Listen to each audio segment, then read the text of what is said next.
क्या होगा जब एक तनाशा राजा अपने ही विनाश की आहट सुनने लगता है? क्या होगा जब उसके अंत का राज उसके ही घर में जन्म ले? मथुरा के महल में कंसा का दिल पहली बार डर से धड़क उठा। आकाशवाणी ने कहा था, तेरा विनाश तुझे ही जन्म देगा। और उसी पल से कंस का डर ही उसका सबसे बड़ा साथी बन गया। देवकी, वसुदेव दोनों जंजीरों में बंधे हुए, पर उनके चेहरे पर एक अजीब सी शांति। कंस की तलवार बर्फ की आग की तरह चमक रही थी। एक प्रश्न ने कंस को पागल कर दिया था, कौन सा होगा मेरा मृत्यु का जन्म? और इस प्रश्न ने इतिहास की दिशा बदल दी।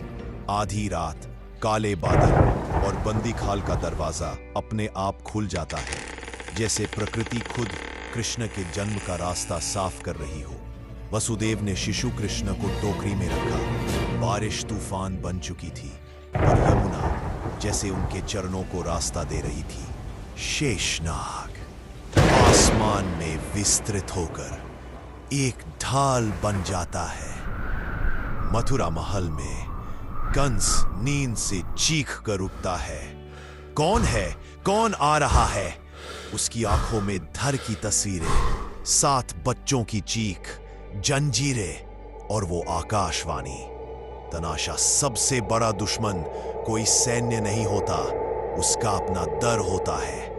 और कंसा का डर उसका भविष्य था। अखाड़े में चुपचाप खड़ा कंस, लोगों की सांसों की आहट तक सुनाई दे रही है। और भीड़ चीर कर कृष्णा और बलराम प्रकट होते हैं, शांत पर आंखों में तेज की बिजली। कंसा समझ चुका था, जिस किस्मत से वो भाग रहा था, वो अब उसके सामने खड़ी है। एक पल सिर्फ आंखों का टकराव और पूरा महल सन्न। अचानक रणभूमि गूंज उठती है। कृष्ण कूद कर आगे बढ़ते हैं।